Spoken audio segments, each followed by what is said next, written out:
Radio activity एक ऐसी process है जिसमें किसी अनस्टेबल एटम का न्यूक्लियस अपने आप टूटता है और एनर्जी तथा पार्टिकल्स के रूप में रेडिएशन इमिट करता है। यह radiation alpha particle, beta particle, gamma rays इन सब के रूप में हो सकता है। यह एक स्पॉन्टेनियस प्रोसेस है, यानी इसे शुरू करने के लिए किसी एक्सटर्नल एनर्जी की ज़रूरत नहीं होती है। लेकिन अब सवाल उठता है कि कोई एलिमेंट रेडियो एक्टिव क्यों होता है, यानी कि वह न्यूक्लियस अपने आप टूटना शुरू क्यों हो जाता है। इसके पीछे जो लॉजिक है वह है एटॉमिक स्ट्रक्चर का। एटॉमिक स्ट्रक्चर को समझते हैं। एक एटम का ज़्यादातर जो हिस्सा है वो खाली होता है और उसके बीच में एक बहुत छोटा सा न्यूक्लियस होता है। अगर साइज़ कंपेयर करें तो न्यूक्लियस का साइज़ पूरे एटम से लगभग 1,00,000 गुना छोटा होता है। यानी अगर पूरा एटम एक स्टेडियम जितना बड़ा हो तो न्यूक्लियस उस स्टेडियम के बीच में रखी एक छोटी सी फुटबॉल जैसी साइज़ में होगा। अब सोचिए कि इतने छोटे से न्यूक्लियस के अंदर इतने सारे प्रोटॉन्स और न्यूट्रॉन मौजूद रहते हैं। जैसे जैसे एटॉमिक नंबर बढ़ेगा वैसे वैसे न्यूक्लियस में प्रोटॉन की संख्या बढ़ती चली जाएगी।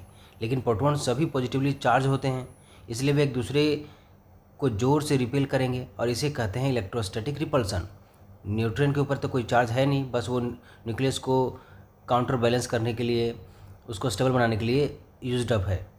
लेकिन अब समस्या यहाँ है कि जितने ज़्यादा प्रोटॉन्स उतने ज़्यादा रिपल्सन, और वो इतने इतने इतने छोटे स्पेसेस के अंदर कैसे रहेंगे। न्यूट्रॉन इस रिपल्सन को बैलेंस करने में मदद तो करता है, लेकिन कब तक। वे स्ट्रॉन्ग न्यूक्लियर फोर्स के थ्रू से न्यूक्लियस को बांध कर रखते हैं।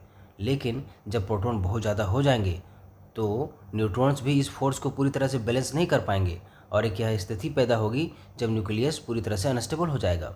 और इस इनस्टेबिलिटी को कम करने के लिए न्यूक्लियस अपने आप डिके करना शुरू कर देगा और इसी प्रोसेस को हम रेडियो एक्टिविटी के नाम से जानते हैं। इसको सबसे पहले 1896 में बैक्वेरेल और मैडम क्यूरी ने इंडिपेंडेंटली डिस्कवर किया था। जनरली जिन एलिमेंट्स का एटॉमिक नंबर 83 यानी बिस्मथ से ज़्यादा होता है वे नेचुरली रेडियो एक्टिव होते हैं, जैसे कि uranium, thorium, radium etcetera. Carbon 14 भी एक रेडियो एक्टिव एलिमेंट है जो कि लाइटर एलिमेंट की कैटेगरी में आता है।